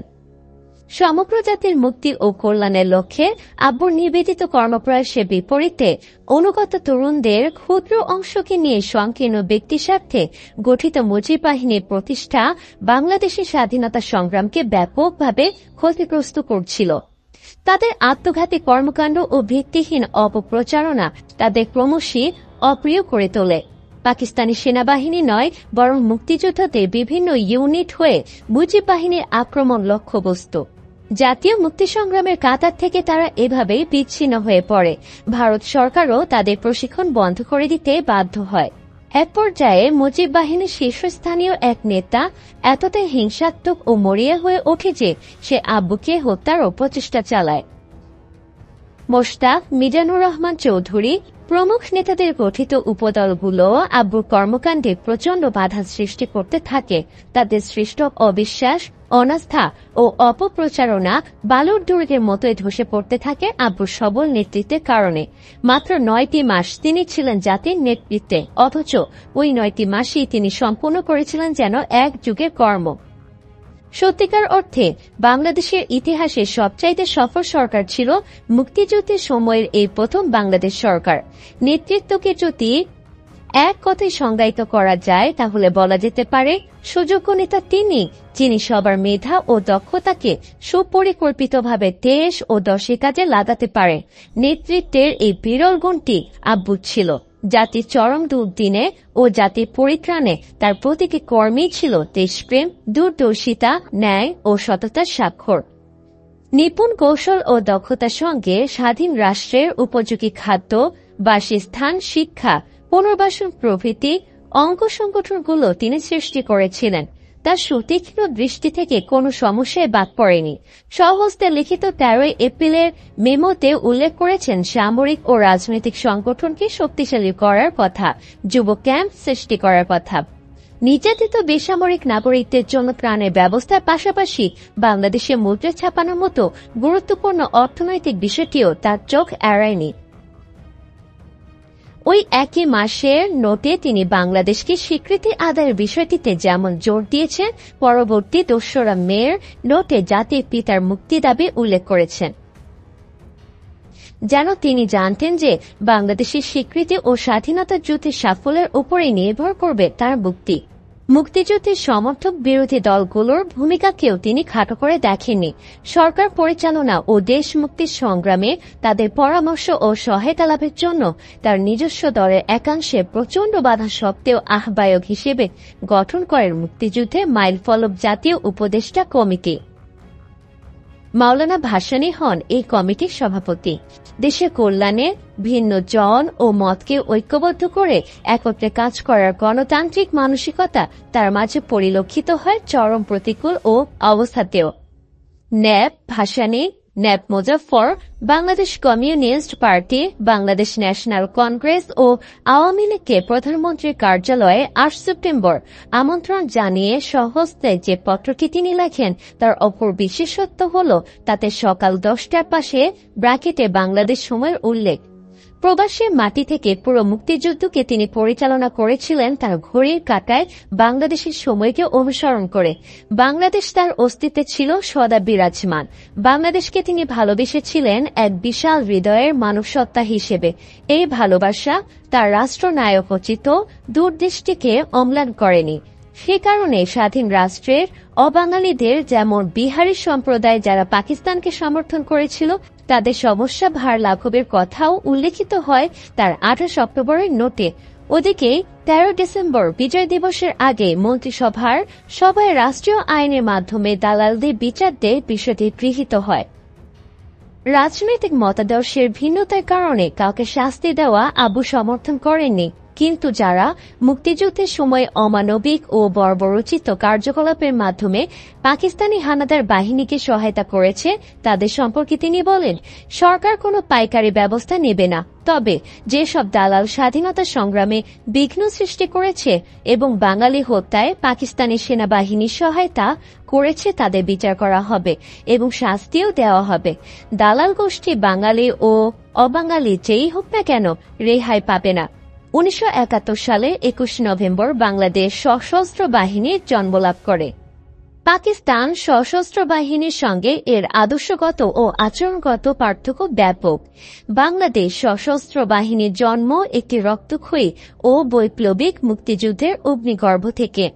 এই বাংলাদেশ সেনাবাহিনীর মূল কর্মকাণ্ড ও নীতি নির্ধারণে ক্ষমতা পাকিস্তানি কায়দায় কোন সামরিক প্রশাসকের হাতে কেন্দ্রীভূত নয়, বরং আইনানুগতভাবে এবং স্বাধীনতার ঘোষণাপত্রের ভিত্তিতে প্রতিষ্ঠিত এক বেসামরিক এবং গণপ্রজাতন্ত্রী স্বাধীন বাংলাদেশ সরকারের হাতে ন্যস্ত। প্রতিরক্ষা মন্ত্রণালয়ের দায়িত্বপ্রাপ্ত প্রধানমন্ত্রী তাজউদ্দিন সামরিক ও বেসামরিক উভয় অংশের মধ্যে এনেছিলেন উদ্দীপনা ও বিরল ভারসাম্য। ওই নভেম্বর মাসে এলো রোজার ঈদ। আব্বু রণাঙ্গনে মুক্তিযোদ্ধাদের মাঝে তাদের ক্যাম্পে মিলিত হলেন। তাদের ফ্ল্যাটে ঈদের দিন কোনো বিশেষ খাবারের আয়োজন হল না, নতুন কাপড় জুটল না, শাক ডাল আলু ভর্তা ভাত খেয়ে ঈদ উদযাপিত হল। আম্মা আমাদের বললেন যে লাখ লাখ শরণার্থী ও মুক্তিযোদ্ধার ভাগ্যে জোটেনি কোনো ঈদের আনন্দ, তাদের বেদনার ভাগীদার আমাদেরও হতে হবে। 1971 সালের 9 আগস্ট ঐতিহাসিক ভারত সোভিয়েত মৈত্রী চুক্তি সম্পাদিত হয়। এই চুক্তিটির ফলে বাংলাদেশের পক্ষে ভারতের স্বীকৃতি লাভের পথটি উন্মুক্ত হয়। ভারতের পাশে দাঁড়িয়েছে সোভিয়েত ইউনিয়নের মতো শক্তিশালী মিত্র, যে কারণে পাকিস্তান ও মার্কিন শক্তির বিরুদ্ধে বাংলাদেশকে স্বীকৃতি প্রদানের পথটি সহজতর হয়।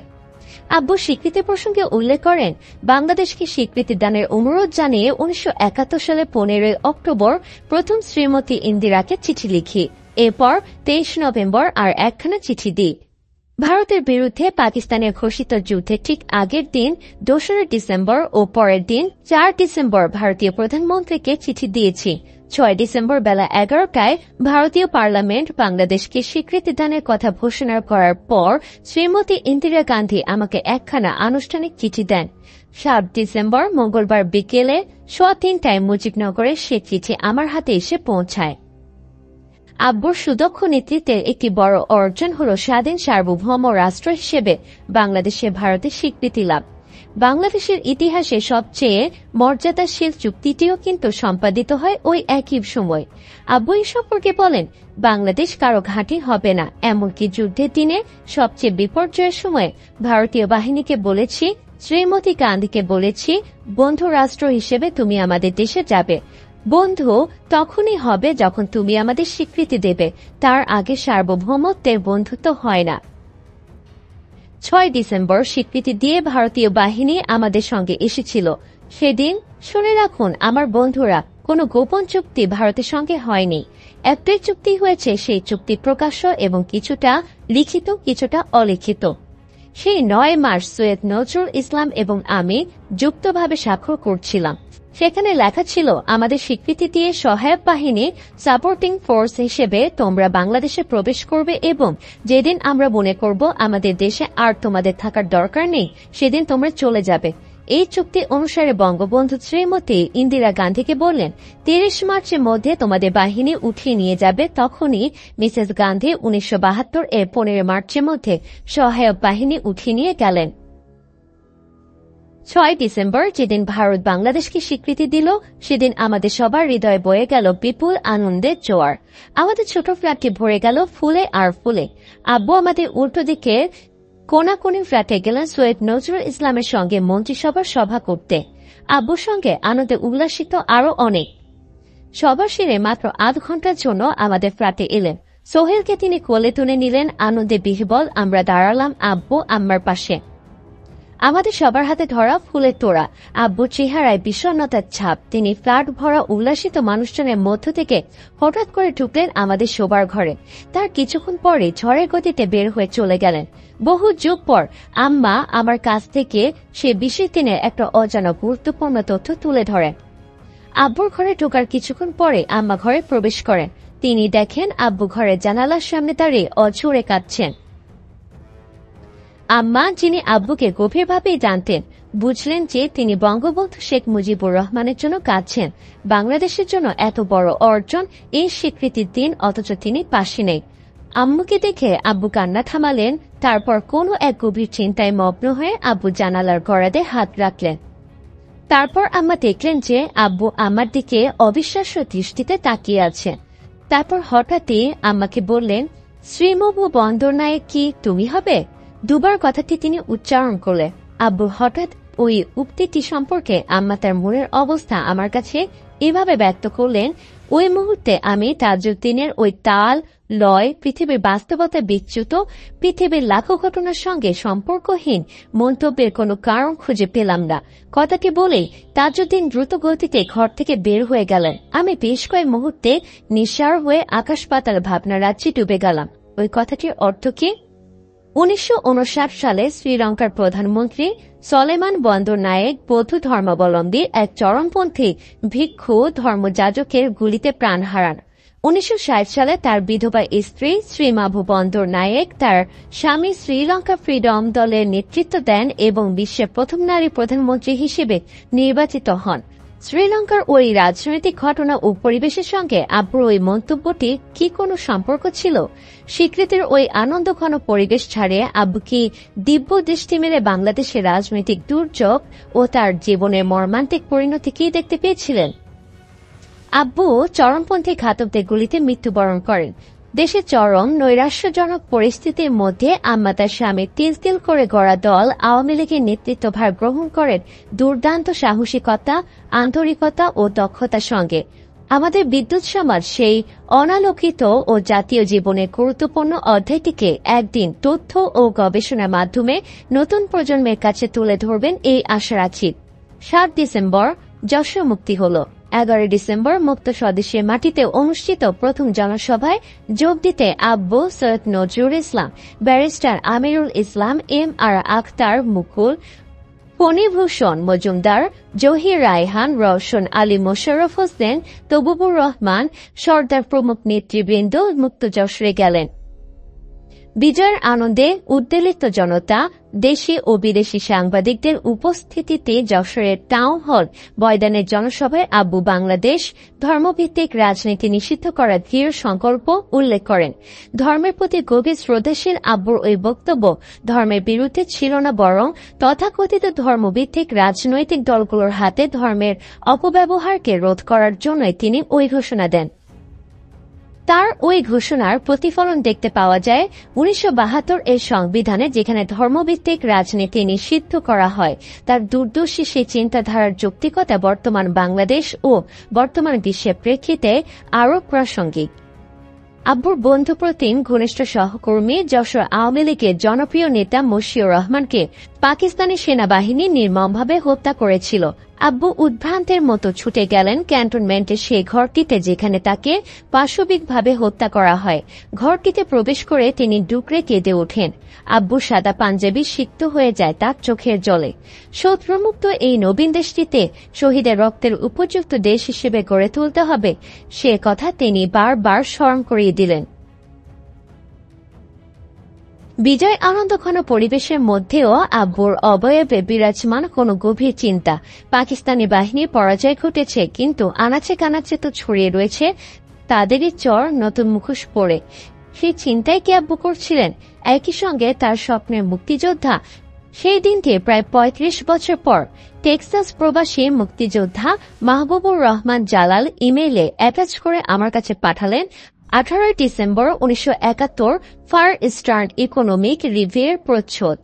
প্রচ্ছদে মুক্ত যশোরের এক প্রাঙ্গণে সাদা পায়জামা পাঞ্জাবি পরিহিত গভীর চিন্তায় মগ্ন আব্বুর ছবি তার সুগভীর দৃষ্টি সম্মুখে প্রসারিত হয়, যেন তিনি দেখছেন ভবিষ্যৎকে। তার পাশে কালো আচকান, কালো পায়জামা ও কালো টুপি পরিহিত খন্দকার মোশতাক।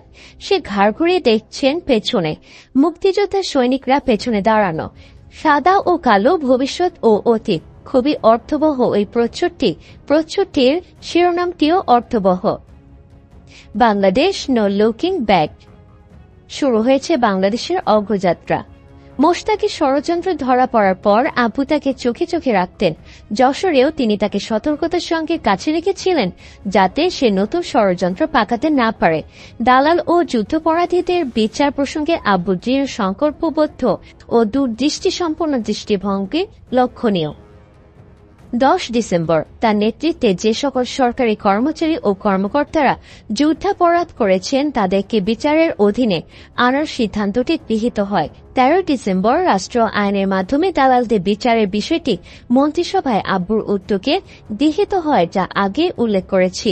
যেন তিনি জানতেন যে স্বাধীনতা উত্তর বাংলাদেশে এই বিষ বৃক্ষদের সমূলে উৎপাদিত না করলে মুক্তিযুদ্ধের আদর্শ এক অসাম্প্রদায়িকতা, বৈষম্যমুক্ত ও সবল সুন্দর বাংলাদেশ গড়ে তোলা সম্ভব নয়। 11 ডিসেম্বর ভোর রাতে রিমিও রওনা দিল মুক্ত যশোরের পথে। আম্মা আমাকে কয়েকবার ডাকলেন, আমি তখনও গভীর ঘুমে। আমার ঘুম না ভাঙায় তিনি আর ডাকলেন না। হয়তো তিনি আমাদের দুবনকে একসঙ্গে ছাড়তে চাননি। রাস্তাটি তখনও নিরাপদ নয়। রিমি ছোট বলে কি হবে? ছোটবেলা থেকেই সে ধীরস্থির, কর্তব্যপরায়ণ ও প্রচণ্ড দায়িত্বশীল।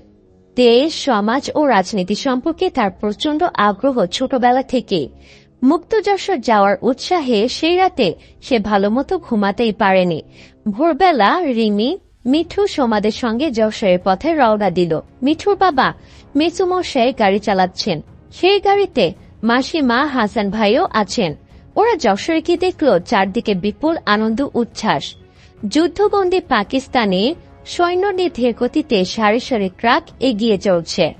শোকাহত এক বৃদ্ধা, পাকিস্তানি সেনাবাহিনীর হাতে যার পুত্র সন্তানের মৃত্যু ঘটেছে, পাকিস্তানি সেনাদের লক্ষ্য করে কেঁদে কেঁদে যশোরের আঞ্চলিক ভাষায় বলছে, বাজান একটারে নামাই দে, মেরে যান ঠান্ডা করে। রাস্তার দুপাশে দাঁড়ানো সারিবদ্ধ জনতা বন্দী পাকিস্তানি সেনাদের জুতো তুলে দেখাচ্ছে। বিজয়ের আনন্দ ও উল্লাসের মধ্যেও স্বজন ও বন্ধু হারানোর অপরিসীম বেদনা ছিন্ন মুক্ত যশোরের আনাচে কানাচে। যশোর মুক্ত হয়েছে, চারদিকে রব উঠেছে, চলো চলো ঢাকা চলো, ঢাকাকে মুক্ত করতে হবে। ভারতীয় মিত্রবাহিনীর সঙ্গে মুক্তিবাহিনী এগিয়ে চলেছে ঢাকার দিকে। উৎফুল্ল জনতা তাদের জানাচ্ছে প্রাণঢালা অভিনন্দন ও স্বাগতম। ঢাকায় পাকিস্তানি সেনাবাহিনীর পতন আসন্ন। আব্বু জেনারেল ওসমানীকে নির্দেশ দিয়েছিলেন তিনি যেন প্রস্তুত থাকেন যে কোনো সময় ঢাকায় যাওয়ার জন্য, কিন্তু তিনি বিভিন্ন রণাঙ্গন সফর করার জন্য 11 ডিসেম্বর হতে কলকাতার বাইরে ছিলেন। 16 ডিসেম্বর যেদিন ঢাকা মুক্ত হল সেদিন তিনি সিলেটে ছিলেন। পাকিস্তান বাহিনী তার হেলিকপ্টারকে আক্রমণ করে ভূপাতিত করে। তিনি ও তার সহযাত্রীরা অলৌকিকভাবে রক্ষা পান। জেনারেল ওসমানী উপস্থিত না থাকতে পারার কারণে ওসমানীর পরিবর্তে গ্রুপ ক্যাপ্টেন এ কে খন্দকার গেলেন মুক্ত ঢাকার রেসকোর্স ময়দানে, যেখানে সূচিত হতে যাচ্ছে শতাব্দীর এক ঐতিহাসিক আত্মসমর্পণ অনুষ্ঠান। 93,000 সেনাবাহিনী সহ পাকিস্তানি জেনারেল এ কে নিয়োজিত আত্মসমর্পণ করলেন। ঢাকা মুক্ত হয়েছে, পাকিস্তানি হানাদার বাহিনী আত্মসমর্পণ করেছে, বাংলাদেশ বিজয় লাভ করেছে, আমরা আনন্দে দিশেহারা। মুক্ত স্বদেশে ফিরে যাব, সেই খুশিতে আমরা বিভোর। 22 ডিসেম্বর আব্বু ও মন্ত্রিসভার সদস্যগণ ঢাকায় প্রত্যাবর্তন করলেন। বিমানবন্দরে তাদের বিদায় দিতে এসেছিলেন ভারতীয় সীমান্ত রক্ষী বাহিনী প্রধান খসরু রুস্তামজি, একই বাহিনীর পূর্বাঞ্চলীয় কমান্ডার আইজি গোলক মজুমদার সহ ভারতীয় প্রশাসনের অনেকে। বিমানবন্দরে আব্বুর সঙ্গে বিদায় কর্মর্পণ করে রুস্তামজি বললে, আশা করি ভারত ও বাংলাদেশের মধ্যে বন্ধুত্ব চিরকাল অক্ষুণ্ণ থাকবে। আব্বু সামান্য রুশ স্বরে উত্তর দিলেন, হ্যাঁ, সমতা সহকারে বন্ধুত্ব হতে পারে। গোলক মজুমদার নম্রভাষী আব্বুর কাছ থেকে এই কঠোর উত্তর শুনে অবাক হয়ে গেলেন। স্বাধীনতা 16 বছর পর বন্ধু মিন্মোকে নিয়ে যখন তার সাথে কলকাতায় তার সল্ট লেক সিটির বাসভবনে দেখা করতে যাই, তখন মুক্তিযুদ্ধকে ঘিরে আলাপচারিতার সময় আব্বুর ওই উক্তি সম্বন্ধে তিনি মন্তব্য করেন, দেশের স্বার্থে তিনি রুস্তামজির মতো মহৎ প্রাণ মানুষ, যিনি বাংলাদেশের মুক্তি সংগ্রামকে নানাভাবে সহায়তা করেছিলেন, তাকেও ছেড়ে কথা বলেননি। নেতা, কর্মী ও জনসাধারণের প্রাণঢালা সংবর্ধনার মধ্য দিয়ে মন্ত্রিসভার সদস্যরা স্বদেশে প্রত্যাবর্তন করলেন। ঢাকার সচিবালয় প্রাঙ্গণে আব্বু যে বক্তব্য রাখলেন তার মধ্যে ব্যক্ত হল বৈপ্লবিক বাংলাদেশ করার স্বপ্ন ও আহ্বান। তিনি বললেন, শহীদের রক্তে বাংলাদেশের সবুজ মাটি লাল হয়েছে। শহীদের রক্তে উর্বর মাটিতে উৎপন্ন ফসল ভোগ করবে গরিব চাষি, শ্রমিক ও সাধারণ মানুষ। কোন শোষক, জালেম ও সাম্রাজ্যবাদী শক্তি বাংলাদেশকে শোষণ করতে পারবে না। বাংলাদেশ একটি বিপ্লবী জাতি, যারা প্রশাসনিক কাজে নিয়োজিত রয়েছেন তাদের বৈপ্লবিক চেতনা নিয়ে কাজ করে যেতে হবে এবং পুরনো দৃষ্টিভঙ্গি ত্যাগ করে সাম্যবাদী অর্থনীতি, গণতন্ত্র ও ধর্মনিরপেক্ষ সমাজ কায়েম করা যখন সম্ভব হবে তখনই বিপ্লব সম্পূর্ণ হবে। তিনি আরো বলেন, আমরা যেন এমন কোনো কাজ না করি যাতে মানুষ বলতে পারে পাকিস্তান ভালো ছিল। প্রধানমন্ত্রী হিসেবে স্বদেশ প্রত্যাবর্তনের পর মুক্তিযোদ্ধাদের সঙ্গে সাক্ষাৎ ছিল তার প্রথম সরকারি কার্যক্রম। তিনি ঢাকা মেডিকেল কলেজ হাসপাতালে গেলেন আহত মুক্তিযোদ্ধাদের দেখতে। 21 নম্বর ওয়ার্ডটি সংরক্ষিত ছিল আহত মুক্তিযোদ্ধাদের জন্য। তিনি প্রতিটি মুক্তিযোদ্ধাদের কাছে গিয়ে তাদের খোঁজ খবর নিলেন।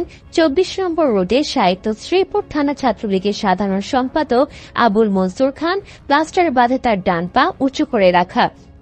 আব্বুর আত্মীয় ময়মনসিংহের নিগড়ির আদিবাসিন্দা কলেজের দ্বিতীয় বর্ষের ছাত্র মনসুর শ্রীপুরে পাকিস্তান বাহিনীর বিরুদ্ধে প্রতিরোধ সংগ্রামে অংশগ্রহণ করেন।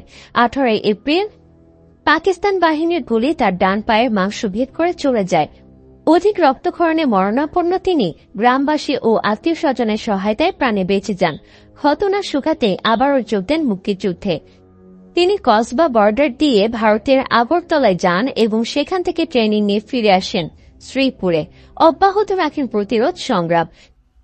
13 ডিসেম্বর তিনি ও তার সহযোদ্ধারা শ্রীপুর মুক্ত করেন। সেদিনই পাকিস্তানে বোমারু বিমানের হামলায় তিনি আবারও আহত হন ওই একই পায়ে। বোমার শলাকা তার পায়ের হাড়ের গভীরে ঢুকে যায়।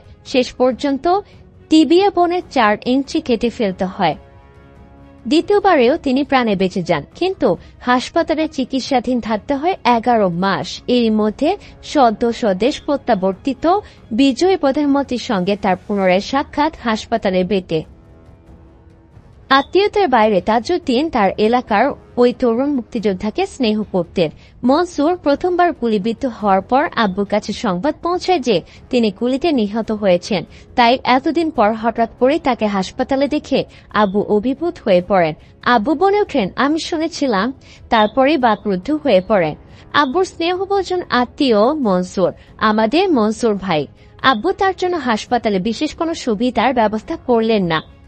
মুক্তিযোদ্ধা সকলেই তার সন্তান, সকলেরই প্রাপ্য একই সুযোগ সুবিধা। এই চিন্তা স্নিগ্ধতা তিনি ছড়িয়ে দিলেন সকল আহতের মধ্যে। 31 ডিসেম্বর আম্মা, আমরা 4 ভাই বোন, বন্ধু মিঠু, হাসান ভাই ও রতন ভাই ভারতীয় বিমানে করে ঢাকার তেজগাঁও বিমানবন্দরে পৌঁছলাম।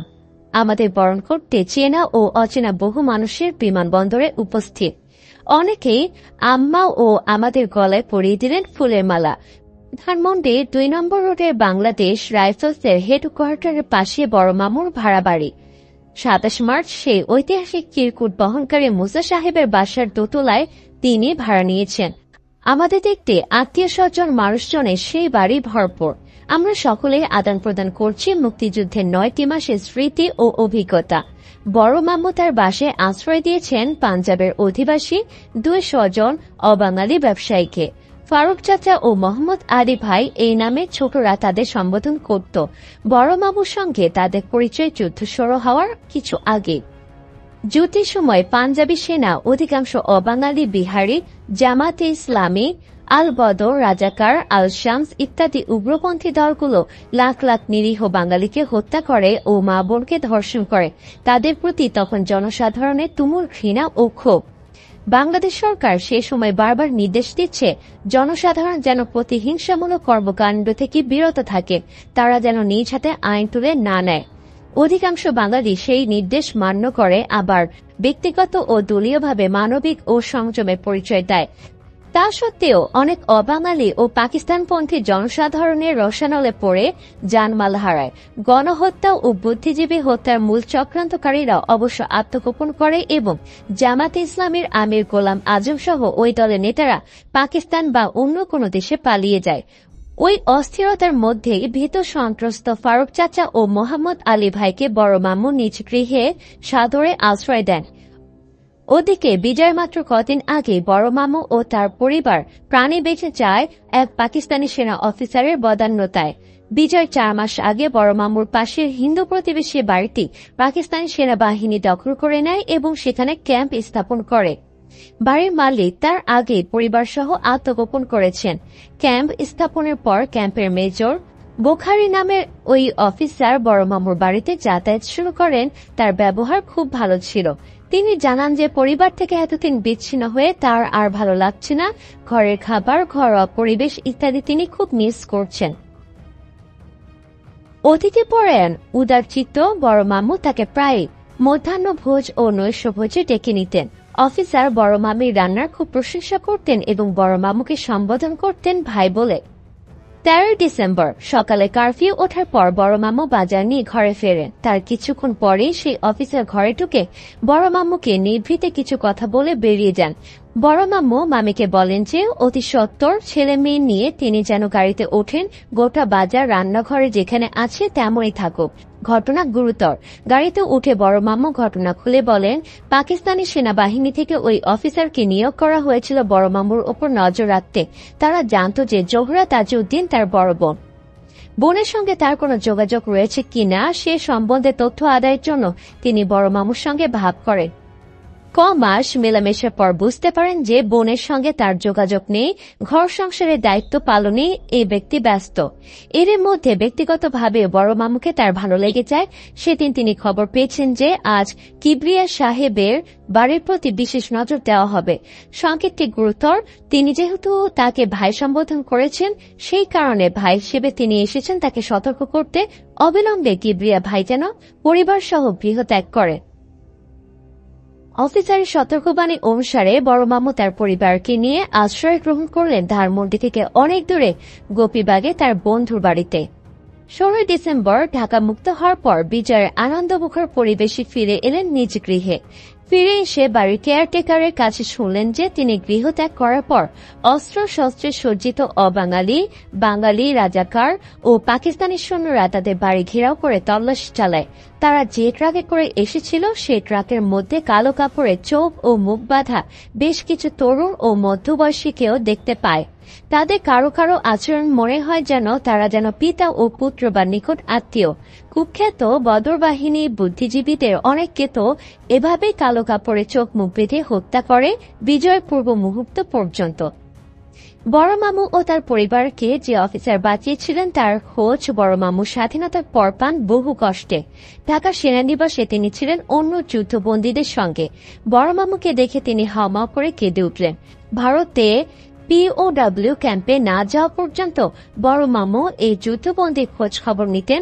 কখনো তিনি তার জন্য নিয়ে যেতেন শীতের কাপড়, খাবার দাবার ও অন্যান্য প্রয়োজনীয় সামগ্রী। সীমা লঙ্ঘন, নিষ্ঠুরতা ও নির্মমতার মধ্যেও মানবিকতার স্পর্শ যেন নতুন করে বেঁচে থাকার প্রেরণা যোগায়। আবার একই মানবজাতির মধ্যে দানবীয় আচার আচরণ প্রত্যক্ষ করে আমার ওই নবীন বয়সী মনে প্রশ্ন উদিত হয়, নিষ্ঠুরতা, বর্বরতা, হত্যা, গণহত্যা ও যুদ্ধের প্রকৃত কারণ কি? প্রশ্নটি নিয়ে নাড়াচাড়া করতে পার হয়ে যায় জীবনের অনেকগুলো অধ্যায়।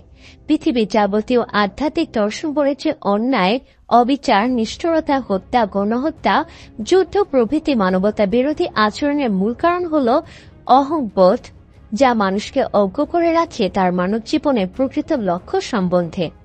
অহংবোধে আচ্ছন্ন মানুষ বিস্তৃত হয় যে তার পৃথিবীতে জন্মানোর মূল কারণ ও লক্ষ্য হল উচ্চ সত্যের সঙ্গে সংযোগ স্থাপন করা। সংযোগ স্থাপনের মূল দুটি উপাদান হল প্রেম ও জ্ঞান। যে কোনো সভ্য সমাজের প্রাণশক্তি হিসেবে ওই দুটি উপাদানের প্রয়োগ যখন ব্যাপকভাবে ব্যাহত হয় তখনই সমাজের ভারসাম্য নষ্ট হয় এবং পৃথিবী পায় অন্যের অবিচার, নিষ্ঠুরতা, বর্বরতা, লোভ ও লালসা। পাকিস্তানি সেনাবাহিনীর সংঘটিত গণহত্যার কারণ খুঁজতে ও বিশ্লেষণ করতে গিয়ে পার হয়ে যায় কয়েক যুগ। বসন্তের প্রভাত অজান্তেই মিলে যায় হেমন্তের সন্ধ্যায়।